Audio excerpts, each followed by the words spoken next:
ወጣቷ ሙዚቀኛ ሜላት ቀለመወርቅ ተውኝ ልዘንጥ።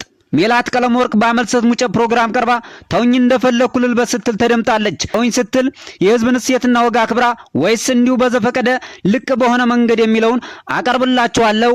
አብራችሁን ቆዩ። ኢትዮጵያ በየዘመናቱ የራሳቸውን ደማቅ አሻራ ያሳረፉ በርካታ የጥበብ ከዋክብት ያፈራች ድንቅ ምድር ነች።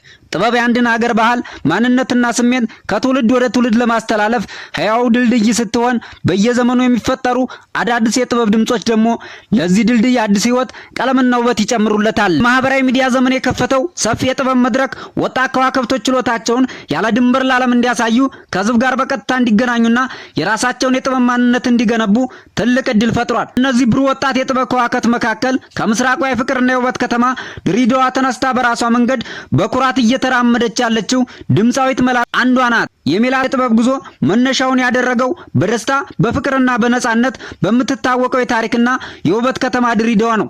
ከልጅነቷ ጀምሮ ተጫዋች ሳቂታና ደፋር የነበረችው ሜላት ከወንዶች ጋር እኩል የእግር ኳስ መጫወት የምትወድና ማንኛውንም ነገር ማሳካት እችላለሁ በሚል ጽኑ እምነት ያደገችው ሜላት ይህ የልጅነት ድፍረትና በራስ የመተማመን ወኔ በኋላም ወደ ሙዚቃው ዓለም የሚወስድ መሰረት ሆነ። በሰፈሯና በትምህርት ቤቷ በሚደረጉ በዓላትና ዝግጅቶች ላይ በመስፈን የጀመረችው የሙዚቃ ፍቅር በጊዜ ሂደት ከቀላል የልጅነት ፍላጎት ወደ ትልቅ ህልም ተቀየረም። የሙዚቃ ችሎታ እንዳላት ያበረታታት ታላቅ ወንድሟ እንደነበር ታስታውሳለች። ዛሬ ሜላት የራሷ ድምጽ፣ የራሷ ዘይቤና የራሷን መንገድ በመምረጥ በሙዚቃው ዓለም የራሷን አሻራ እያሳረፈች ትገኛለች። በኢንጂነሪንግ ዘርፍ የመማር እድል ቢገጥማትም በውስጡ ያለው ህልም ሙዚቀኛ መሆን ነበር። ይህንን ድንቅ ችሎታዋን ወደ ተግባር ለመቀየር ወደ ያሬድ የሙዚቃ ትምህርት ቤት ገባች። ከዚያም በሙዚቃ ንድፈ ሐሳብና ስልት ታንጻ በጥሩ ውጤት በመመረቅ ጥበብን ተቀላቀለች። መጀመሪያ ነጠላ ዜማዋ ቆንጅዬ የተሰኘ ቢሆንም በኋላ ከታዋቂው ድምጻዊ አብዱልኪር ጋር በጥንድ የሰራችው ፍቅርዬ የተሰኘው ሙዚቃ በህዝብ ዘንድ በሰፊው እንድትታወቅ አድርጓታል። ስራ ድምጻዊቷ አቅሟን እንድታሳይና በሙዚቃ አፍቃሪያን ልብ ውስጥ ትልቅ ቦታ እንድታገኝ አስችሏታል። ሜላት ከመጀመሪያ ስራዎች ያገኘችውን ገቢ ሙሉ በሙሉ ለሙያ ጥራትና ለሙዚቃ መሳሪያ ማሟያ በመዋል ለራሷ ትልቅ ኢንቨስትመንት አድርጋለች። አልበሟንና አዳዲስ ስራዎቿን በራሷ ዩቲዩብ ቻናል ባቀረበችበት ወቅት ያገኘችው ስኬትና የህዝብ አቀባበል ከጠበቀችው በላይ እጅግ ከፍተኛ ነበር።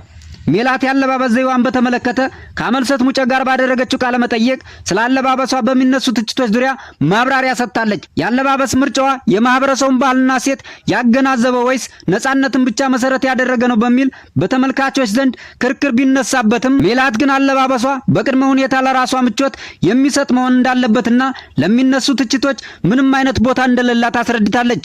እንደውም ተውኝ እንደፈለኩ ልልበስ፣ ስለ ራሴ አለባበስ ራሴ ነኝ የማውቅ ስትል ተደምጣለች።